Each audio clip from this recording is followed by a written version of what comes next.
المشكلة ليست في التبول فقط، بل في نظام كامل داخل الجسم كان يعاني بصمت.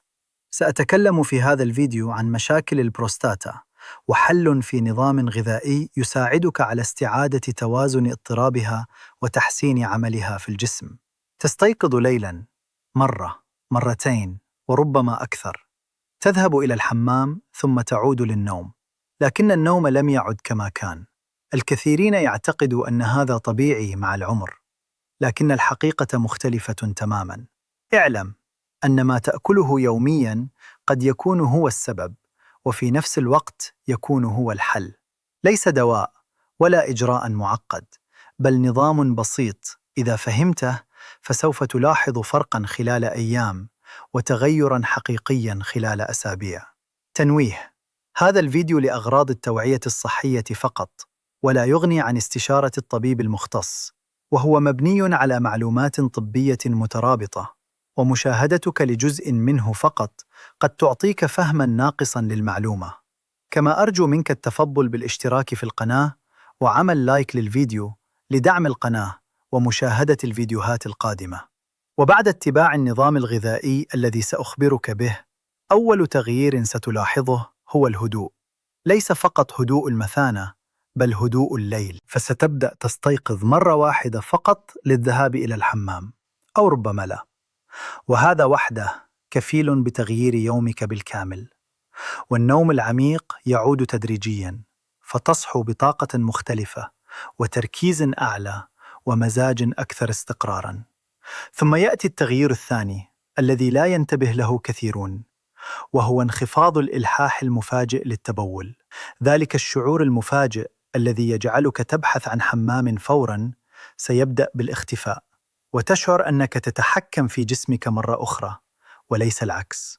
ومع الاستمرار تبدأ النتائج الأعمق، فيحصل تحسن واضح في صحة البروستاتا عند الرجال، وتقليل التهيج في المثانة، وتوازن أفضل في السوائل داخل الجسم، وحتى تحسن في الأداء الجنسي عند البعض. لأن المشكلة لم تكن فقط في التبول، بل في نظام كامل داخل الجسم كان يعاني بصمت. أما إذا التزمت لفترة أطول، فأنت لا تعالج عرضاً فقط، بل تمنع تطور المشكلة. وهنا الفرق الحقيقي بين من ينتظر أن تسوء الأمور ومن قرر أن يفهم جسده قبل فوات الأوان. الحل الحقيقي يبدأ من هنا: الغذاء. الآن نصل للنقطة التي ينتظرها الجميع، لكن انتبه، الحل ليس مكوناً واحداً، بل مزيج ذكي يعيد التوازن. أولاً، بذور اليقطين. هذه البذور الصغيرة ليست مجرد وجبة خفيفة، بل تعتبر من أكثر الأغذية المدروسة لدعم صحة البروستاتا، خاصة بعد سن 40. وما يميزها فعلاً هو محتواها العالي من الزنك، وهو عنصر أساسي يدخل في تنظيم عمل البروستاتا وتقليل الالتهاب داخلها. ومع التقدم في العمر ينخفض مستوى الزنك تدريجياً، وهنا تبدأ المشكلة. كما تحتوي بذور اليقطين على مركبات نباتية تعرف بالفيتوستيرولات، وهذه المركبات تساعد على تقليل تضخم البروستاتا بشكل تدريجي، مما يخفف الضغط على مجرى البول. والنتيجة؟ يصبح تدفق البول أفضل، وعدد مرات الاستيقاظ للحمام ليلاً أقل. والأهم من ذلك أن تأثيرها ليس فورياً فقط، بل تراكمي، أي أنك كلما استمريت على تناول بذور اليقطين يومياً زادت الفائدة، وبدأت تشعر بتحسن أوضح بعد 2 إلى 3. طريقة الاستخدام: ملعقة إلى ملعقتين يومياً، ويفضل مضغها جيداً لزيادة الامتصاص. وأفضل وقت لتناول بذور اليقطين في المساء، لأن الجسم يبدأ بعمليات الإصلاح الليلي، وهنا يكون تأثيرها أقوى. ثانياً، الطماطم، وخاصة المطبوخة. قد تبدو الطماطم مكوناً عادياً في مطبخك اليومي، لكن داخلها يوجد سر لا ينتبه له الكثيرون، وهو مادة الليكوبين. فالليكوبين يعتبر من أقوى المركبات التي تمت دراستها في دعم صحة البروستاتا تحديداً. فمع التقدم في العمر تبدأ خلايا البروستاتا بالتعرض لإجهاد تأكسدي مزمن، وهذا ما يؤدي إلى الالتهاب ثم التضخم، ثم الضغط على مجرى البول. وهنا يأتي دور الطماطم، حيث يعمل الليكوبين على تقليل هذا الالتهاب بشكل تدريجي، وحماية الخلايا من التلف، وتحسين كفاءة الأنسجة المحيطة بالبروستاتا. والأهم أن امتصاص الليكوبين يزداد بشكل كبير عند الطهي، خاصة عند إضافة القليل من زيت الزيتون. ولهذا صلصة الطماطم المطبوخة ليست مجرد طعام، بل وسيلة علاج غذائي ذكية إذا استخدمت بانتظام. ومع الاستمرار لعدة أسابيع، يبدأ البعض بملاحظة تحسن في تدفق البول، وانخفاض في الإحساس بالضغط أو الإلحاح المفاجئ. وطريقة الاستخدام بسيطة: استخدم طماطم مطبوخة مع ملعقة صغيرة من زيت الزيتون، ويفضل أن تكون طبيعية وبدون إضافات صناعية. وأفضل وقت لتناولها مع وجبة الغداء، حيث يكون الهضم في أفضل حالاته، مما يساعد على امتصاص أفضل للعناصر الفعالة. ثالثاً، شاي البابونج. قد تظن أن شاي البابونج مجرد مشروب للاسترخاء، لكن تأثيره في هذه الحالة أعمق بكثير مما تتوقع. فالمشكلة في التبول الليلي ليست دائماً في كمية البول فقط، بل في حساسية المثانة نفسها. فعند بعض الأشخاص تصبح المثانة مفرطة الاستجابة، فعندما تمتلئ قليلاً تعطي إشارة قوية وكأنها ممتلئة تماماً. وهنا يأتي دور البابونج، فهو يحتوي على مركبات طبيعية مهدئة مثل الأبيجينين، وهي تعمل على تهدئة الأعصاب المرتبطة بالمثانة، وتقليل التشنج العضلي داخل جدارها، وتخفيف الإشارات المبالغ فيها والتي تجعلك تستيقظ ليلاً. لكن الفائدة الأهم، والتي لا ينتبه لها كثيرون، أنه يحسن جودة النوم نفسها. لأن المشكلة أحياناً ليست أنك تحتاج للتبول، بل أنك تستيقظ بسهولة ثم تلاحظ الحاجة للتبول. ومع النوم العميق يقل هذا السيناريو تماماً. ومع الاستخدام المنتظم للبابونج يبدأ الجسم بالدخول في نمط أكثر هدوءاً، فتنام لفترة أطول دون انقطاع وتستيقظ أقل. طريقة استخدام البابونج: كوب دافئ قبل النوم ب30 إلى 45 دقيقة، ويفضل أن يكون بدون سكر.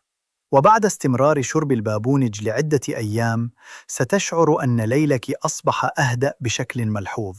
رابعاً، الخيار. قد يبدو الخيار مكوناً بسيطاً جداً، وربما لا تتوقع أن يكون له دور حقيقي في مشكلة مثل التبول المتكرر. لكن الحقيقة أن تأثيره هادئ، لكنه ذكي ومهم جداً على المدى المتوسط. فالخيار يحتوي على نسبة عالية جداً من الماء، لكن الفرق هنا أنه لا يرطب الجسم بشكل عشوائي، بل يساعد على توزيع السوائل داخل الجسم بشكل متوازن. وهذا يعني أن الجسم لا يضطر للتخلص من السوائل بشكل مفاجئ ومركز، مما يقلل من الضغط على المثانة وخاصة في المساء. كما أن الخيار يساعد على تقليل تركيز البول، لأن البول عندما يكون مركزاً جداً أو غامق اللون يصبح مهيجاً لجدار المثانة، مما يزيد الإحساس بالحاجة للتبول. ومع تناول الخيار بانتظام يبدأ البول يصبح أخف وأقل إزعاجاً، فتنخفض الإشارات الكاذبة التي تجعلك تذهب للحمام دون حاجة حقيقية. ولكن الخيار لا يعمل وحده، بل يدعم باقي العناصر، أي أنه يحسن البيئة الداخلية للجسم، فيجعل تأثير باقي الأغذية أكثر فعالية. وطريقة استخدامه: بتناول حبة إلى حبتين يومياً، ويفضل تناولها طازجة مع القشر للحصول على الألياف. وأفضل وقت لتناول الخيار: خلال النهار أو مع وجبة الغداء، ويفضل تجنب تناوله بكميات كبيرة ليلاً حتى لا يزيد الحاجة للتبول قبل النوم. ومع الاستمرار بتناوله ستلاحظ أن الإحساس بالراحة لا يأتي فجأة، بل يتسلل بهدوء حتى يصبح هو الوضع الطبيعي الجديد. عوامل تسرع النتائج بشكل واضح: الغذاء وحده قوي، لكن عندما تضيف له هذه العوامل فستتحول النتيجة من جيدة إلى مذهلة. فأول عامل هو توقيت شرب الماء، فالكثير يشرب الماء بشكل عشوائي ثم يتفاجأ بكثرة التبول ليلاً. والحل: اشرب أغلب كمية الماء خلال النهار، وقلل الشرب قبل النوم بساعتين إلى 3 ساعات. العامل الثاني هو تقليل الكافيين، أي القهوة والشاي الثقيل، فهما ليسا بريئان كما تظن، فهما يسببان تهيج المثانة وتزيد الرغبة في التبول وتضعف التحكم بالبول.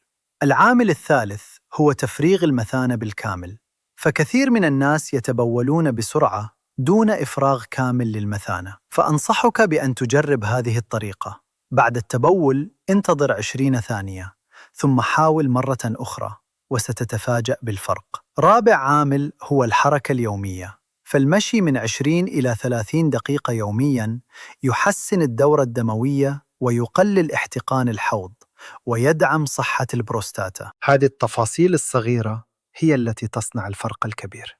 الأعراض التي قد تكون مرتبطة بالمشكلة التبول المتكرر ليس العرض الوحيد، ففي كثير من الحالات يظهر معه الاستيقاظ المتكرر ليلاً، ويصبح مرضياً عندما يكون أكثر من مرتين، وضعف تدفق البول وتقطع عملية التبول، والإحساس بعدم الإفراغ الكامل، والإلحاح المفاجئ للتبول. بعض الناس يتجاهلون هذه الأعراض لأنها تأتي وتذهب، لكن الحقيقة أنها تتطور ببطء حتى تصل لمرحلة يصعب تجاهلها، ولهذا ففهم هذه الإشارات مبكراً هو الخطوة الأذكى. الأضرار والمحاذير. بشكل عام هذه المكونات آمنة، لكن هناك بعض النقاط المهمة. فبالنسبة لبذور اليقطين لا تفرط في الكمية، فقد تسبب اضطراباً هضمياً. أما البابونج فقد يسبب حساسية نادرة لبعض الأشخاص، والطماطم قد تهيج المعدة عند من يعانون من حموضة شديدة. وإذا كنت تعاني من سكري غير مضبوط أو مشاكل بالكلى أو تتناول أدوية مضرة للبول، فمن الأفضل استشارة الطبيب قبل التغيير.